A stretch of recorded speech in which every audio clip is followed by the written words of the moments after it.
Hola, ¿qué tal a todos? Bienvenidos a mi canal. El día de hoy vamos a hablar de la filosofía del dolor. No sé ustedes, pero yo he notado que esta época es una época donde el dolor cada vez pierde más significado, pierde más narración y se vuelve más una cuestión como transitoria que se debe pasar lo más rápido posible, porque en la actualidad se entiende la existencia como algo que debe de ser una serie de satisfacciones y de placeres y de éxitos, y que por lo tanto el dolor es aquel estado transitorio, desagradable, inútil prácticamente, que está ahí solamente para molestarnos. Por ejemplo, tenemos esta idea de la ley de la atracción, donde se plantea que si tú tienes pensamientos negativos durante el día, de preocupación, de tristeza, son cuestiones de vibración baja que te van a llevar cada vez a un estado de mayor desequilibrio emocional, de desequilibrio material, incluso porque esos sentimientos son capaces de impedirte el éxito material. No sé si me da la impresión acerca de esto que entre más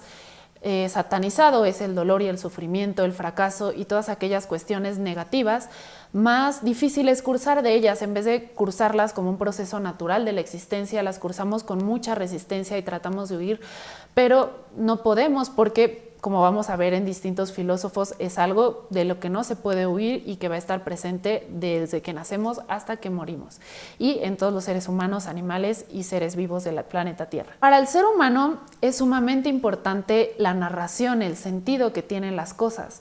Entonces, si actualmente el sentido solo puede ser ilustrado a través del éxito, de la satisfacción económica, del placer de viajar, de disfrutar, de estar con amigos, de tener cada vez más riqueza, todo esto es lo que tiene una significación. Todo lo oscuro, toda la parte mala de la vida cada vez pierde más significación y más lugar, pierde más cabida en la existencia, y por lo tanto cuando vamos cursando a través de él sentimos un sinsentido.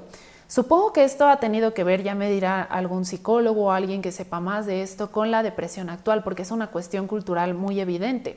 La existencia de una positividad continua en la actualidad que no permite como una integración de la vida, que la vida se entienda en su totalidad.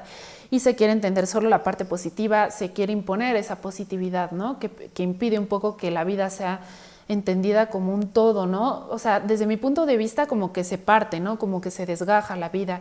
Todo lo positivo es bueno y lo negativo está en la categoría mala, ¿no? Y no puede haber como un puente, no puede haber un estado de grises, no puede haber nada. Simplemente como que se busca solo el placer y el bienestar y ya, ¿no?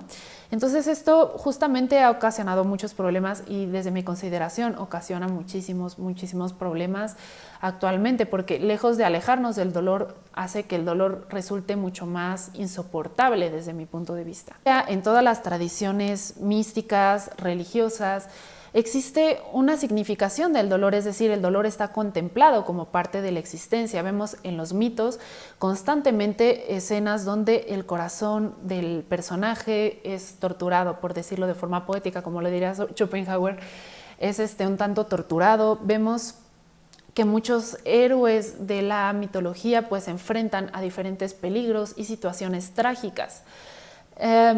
Vemos, por ejemplo, desde las culturas chamánicas o desde las culturas tribales chamánicas, vemos cómo el dolor es parte esencial en la toma de conciencia del chamán. Lo vemos en el video que tengo, por ejemplo, pueden observarlo más profundamente, cómo el dolor forma parte de un ascenso de la conciencia, ¿no? Pero en la mitología griega, por ejemplo, vemos el mito de Prometeo como el que da la conciencia al ser humano. Entonces, ¿cómo vemos esta escena en la que Prometeo lleva el fuego a los hombres, pero igualmente es castigado a un dolor perpetuo, ¿no? Está muy relacionado, veo en general en los mitos, una relación muy estrecha entre el conocimiento y el dolor.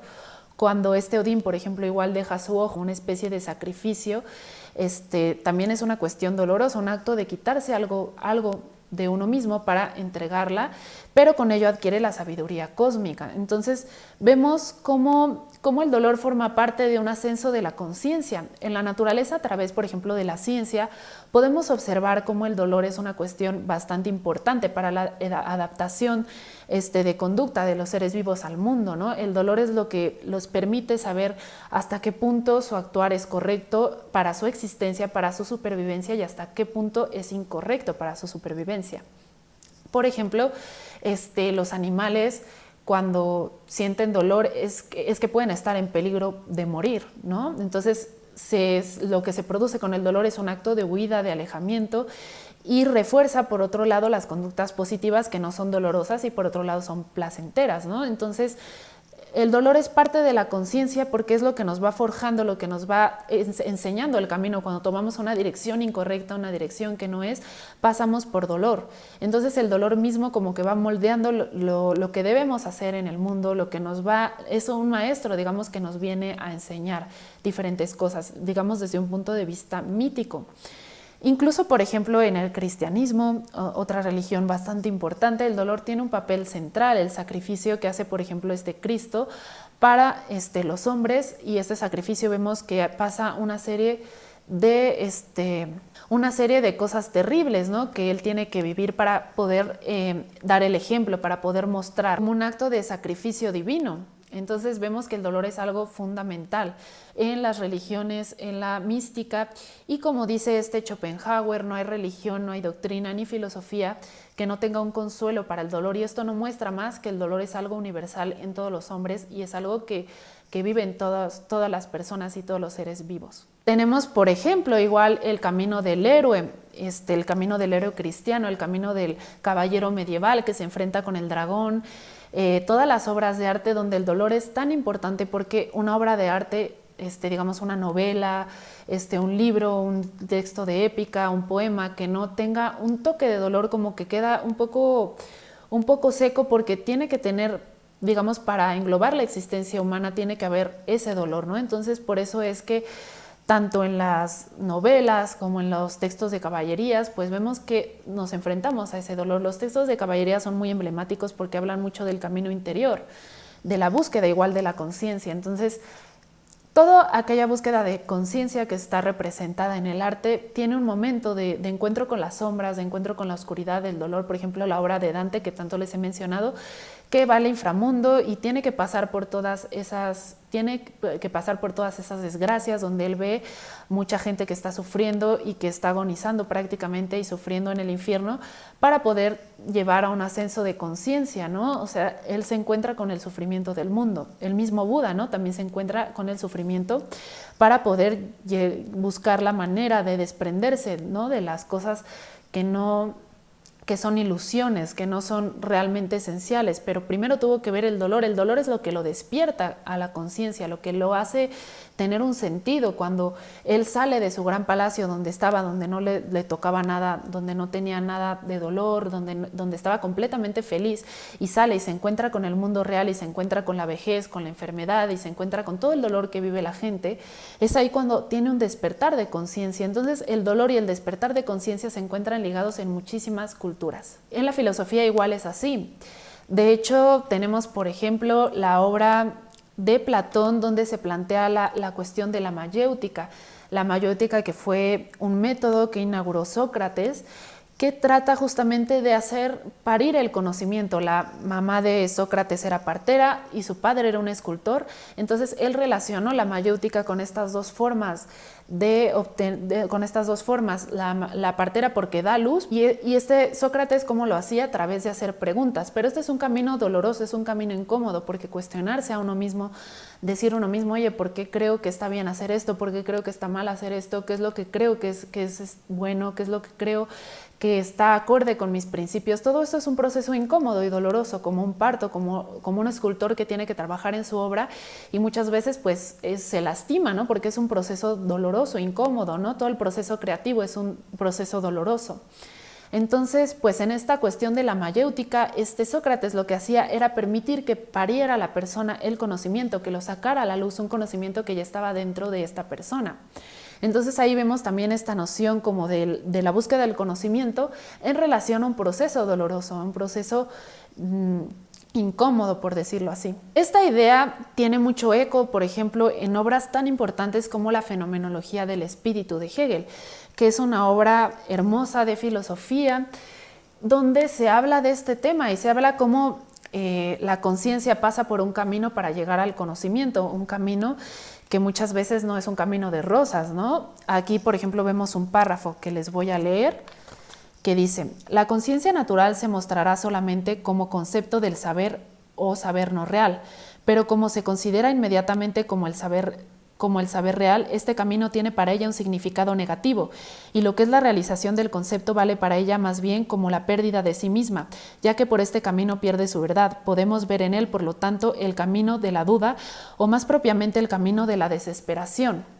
Suena muy confuso porque sí, yo sé que Hegel escribe un poco extraño, un poco así como complicado, pero en general lo que quiere decir este párrafo es que la conciencia piensa la realidad de una manera, ¿no? La conciencia piensa que la realidad es de cierta forma. Y cuando a través de este camino se encuentra que su saber es no real, o sea, que lo que la conciencia sabía en realidad no es, se siente como una pérdida de ella misma, se siente una pérdida porque, por ejemplo, tú crees algo y yo te digo no es cierto y te convenzo de que no es cierto, tú vas a decir es que todo lo que yo creía antes estaba mal, y es un proceso bastante doloroso. Entonces, por eso es que dice, vale para ella más bien como la pérdida de sí misma, y por este camino pierde su propia verdad, ¿no? Podemos ver, por tanto, el camino de la duda es incómoda, la duda es dolorosa, o más propiamente el camino de la desesperación. Entonces vemos, por ejemplo, que Fenomenología del Espíritu va desglosando a mucho detalle el camino del hombre, el camino de la conciencia, los pasos que va cursando la conciencia para llegar cada vez a una dimensión, a un estado cada vez más completo de sí misma, a una versión mucho más completa del concepto, del conocimiento, ¿no? Y este camino es el camino de la desesperación. Muchos filósofos van a abordar esta cuestión de la desesperación, sobre todo en el existencialismo, pero por supuesto anteriormente los precursores del existencialismo, Kierkegaard, igual un filósofo bastante importante del siglo XIX, va a hablar de la vida humana como una desesperación, casi una desesperación, que la desesperación es una sensación incómoda, dolorosa, triste. Y esta desesperación que Kierkegaard plantea es una desesperación que es inevitable, camino que tú tomes, camino que vas a llegar a la desesperación, porque la naturaleza humana casi es llegar a esa desesperación, ¿no? O sea, va a tener que cursar por ella. Y así seas un hombre estético, como él lo plantea, un hombre de placeres inmediatos, así que diga, ay, bueno, no me importa nada. O sea, yo nada más me voy a dedicar a ser feliz, voy a comer pastelitos y voy a ver series y voy a irme de fiesta y solo voy a platicar y no voy a estudiar nada y o sea, por ejemplo, un camino así de total placer. Imagínense una persona rica, ¿no? Que pues ya tiene la vida resuelta y pues todo bien y pues puede dedicarse simplemente a los placeres de la vida. Dice Kierkegaard, tarde o temprano va a llegar al hastío. Cada vez los placeres se le van a hacer más cansados, más aburridos, hasta que llega la desesperación. Y por otro lado, el hombre ético, que es un hombre que dice, yo quiero controlarme a mí mismo, quiero dominarme, quiero estudiar, quiero aprender, quiero saberlo todo, quiero dominarme a mí mismo, quiero tener control de mis propias pasiones, quiero hacer un cambio positivo en el mundo. Toda esta cuestión ética, este hombre también ético se encuentra con la desesperación al darse cuenta que ninguno de sus actos van a ser completamente buenos, que muchas veces le va a costar trabajo encontrar un camino perfecto en relación a su visión ética del mundo. Entonces igual va a entrar a una cuestión de la desesperación cuando vea que ninguna opción, como este estado como de incertidumbre de decir, bueno, quiero ayudar a esta persona, pero también quiero ayudar a esta, y si ayudo a una persona que es mala, ¿qué pasaría?